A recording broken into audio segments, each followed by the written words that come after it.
Morning. Today we're doing a morning episode of Experience Andy Wines Live because we got stuff going on this afternoon. So we're joining you bright and early, getting your day started today. And today we're going to be talking about how we're going to get danger close to the people and the ideas that are going to get us closer to our goals. And what does that look like in real life when you put that best practice into place?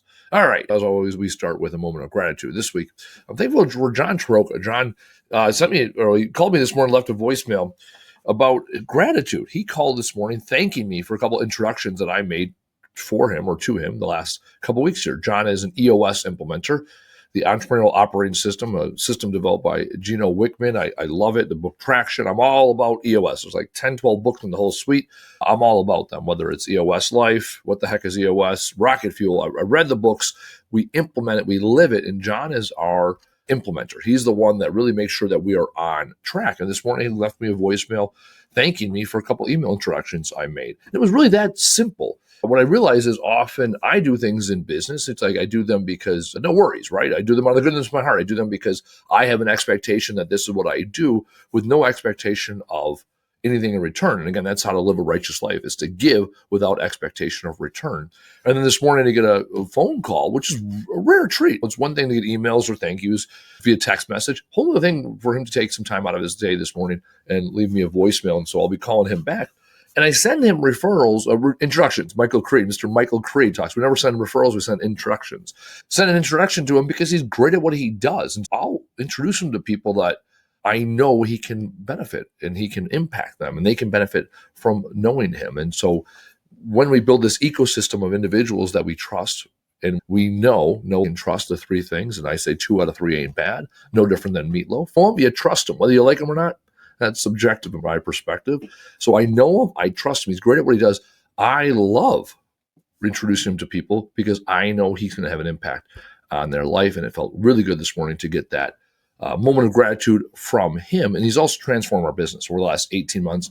Implementing EOS has transformed our business, allowed me to start this show, allows me the time and space so I can be more creative and do more in this world than running a junk removal company. So thank you to John Taroka and the entire EOS system for any entrepreneurs that are running a business from 10 to 250 employees, anywhere from 2 million up to 50 million. EOS, I cannot say enough good things about it. That system has absolutely changed my life. So to John, to EOS, thank you, thank you, thank you.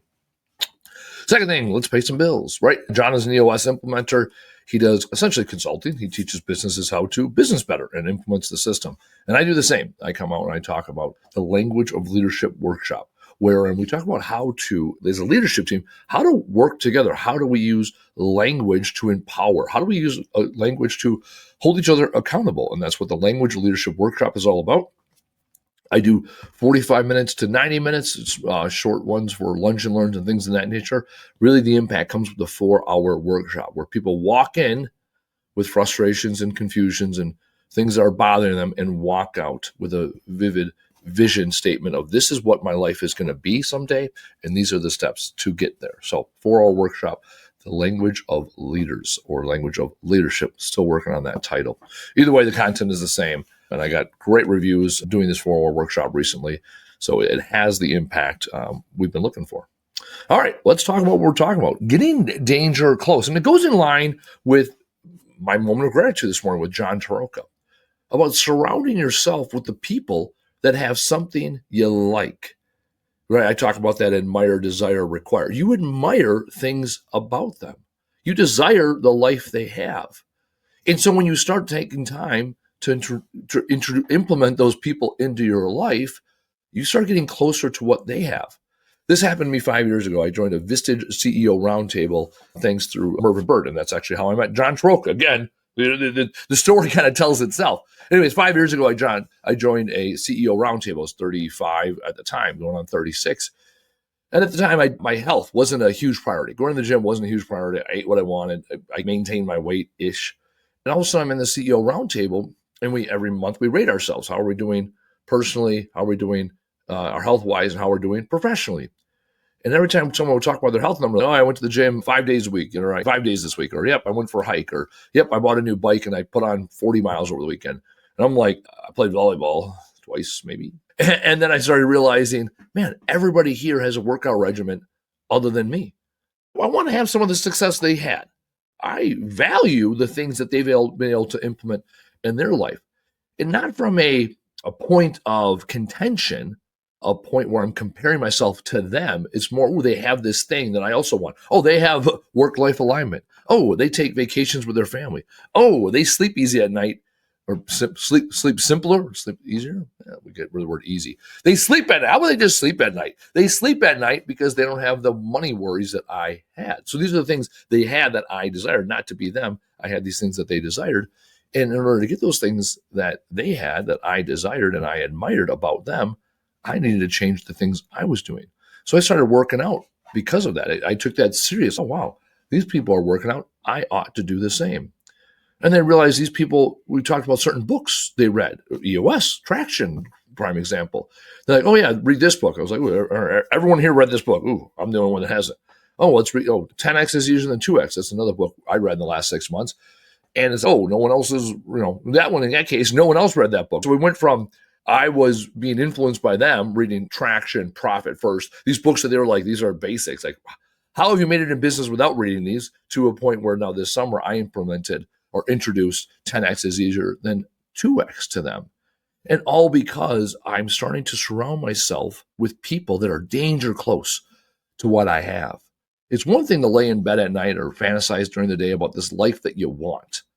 And then once you start to get close to it, that's when the work actually begins. It's one thing to say, I'm going to quit my job and start my own company. And then you dip your toe into it. And then you're like, ooh, I don't like that. I like my paycheck. I like the safety, security. And I know that. I did that for 7 years. 2009, when I was laid off, I started picking up appliances on the side of the road. I started doing a little bit of junk removal, got into it, and then all of a sudden I had the opportunity to start working construction, and I took that safety. I took that security. I took that job. And I still dabbled in junk removal. And then I bartended, and then I convinced myself I didn't have the right schooling, so I wouldn't get an education. I did all those things before I got actually into junk removal. And had I taken the time then to spend more time with entrepreneurial-minded people, more time with people that were in the industry, maybe I would have jumped sooner. And now the inverse of that is I have another show after this show every week, which is the Trash Talk Business Podcast, where I talk about junk removal. And over time, people that were dabbling in junk removal jumped in full-time, quit their gig, invested in that next truck, bought the building, hired the person, because they started to surround themselves with the people that had the things that they desired. So this is where you can find those people. You can find your tribe. You can find the best processes and people that align with your goals without it being comparison. This morning, as I was scrolling through LinkedIn first thing in the morning, one thing that I read, I never know if quotes are real because it's the internet. Anyways, allegedly, Confucius said this: we have two lives, and the second begins when you realize we only have one. I read that like 7 times because grammatically I'm like, this is confusing me. And then I kept reading and I was like, oh man, there's something about that. And as I was talking about the show this morning with Taylor, I'm like, there's some truth there, right? We have 2 lives. And the second one starts when you realize you have one. That's what I thought about when it comes to danger close. What are you willing to give up? What are you willing to sacrifice to live that life that you want to live? Because here's the thing, ladies and gentlemen, when you go to the gym because you were introduced to and it made sense by other people, then you got to give something up. You get to give something up. What is it you give up? Do you give up that movie, that Netflix, that shitty food you're eating? When I chose to get part of a CEO roundtable, I gave a lot of money. It's expensive, even for me.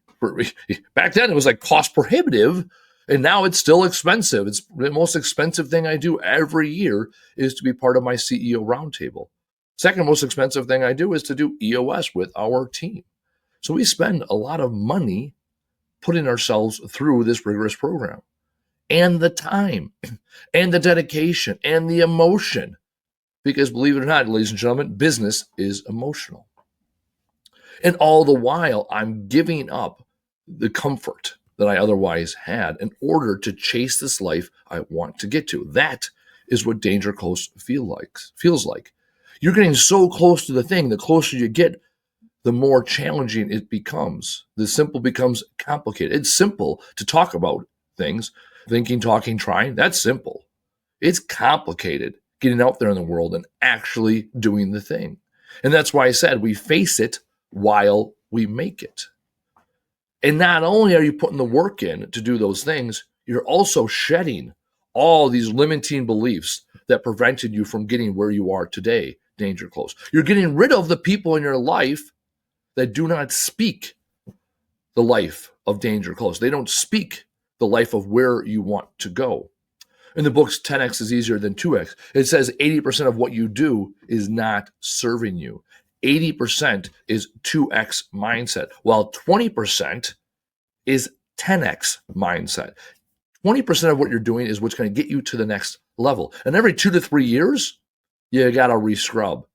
And I can look at it to this day. Running my company for the previous 2 years, that's what got me where I'm at today. And now this year, as of January 1st, my business partner, he is our integrator. And he's the one that runs the day-to-day. That was my top 20% to get our company stabilized last year. And now this year, it's become my bottom 80% because now it's his top 20%. And by shedding that, I'm getting closer to being the person I want to be. And that's when the real work begins.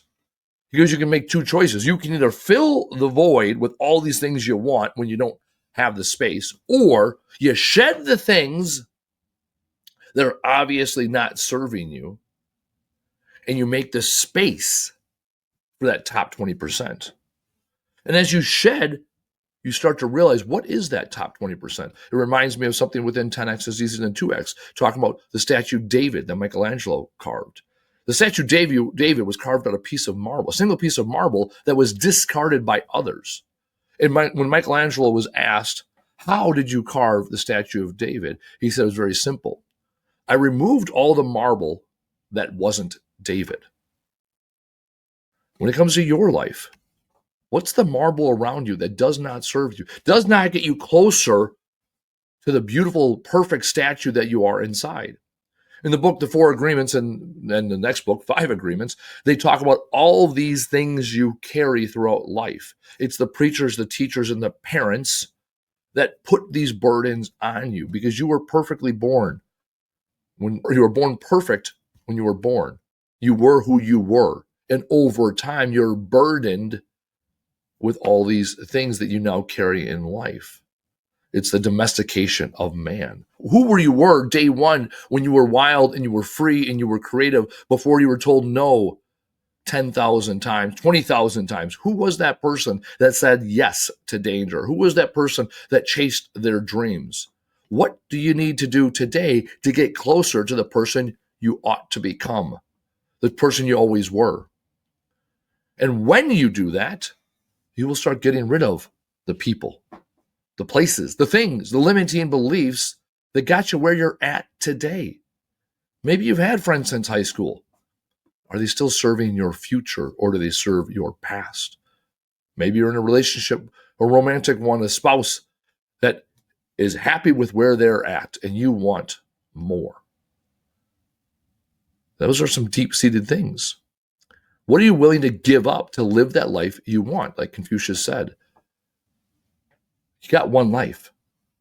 It begins when you realize you only got the one. So people carry things and they justify things, and they provide excuses, and they are in denial about all the things that limit them. You have a choice, ladies and gentlemen. When you reflect, you look back at your life and say, what does serve me?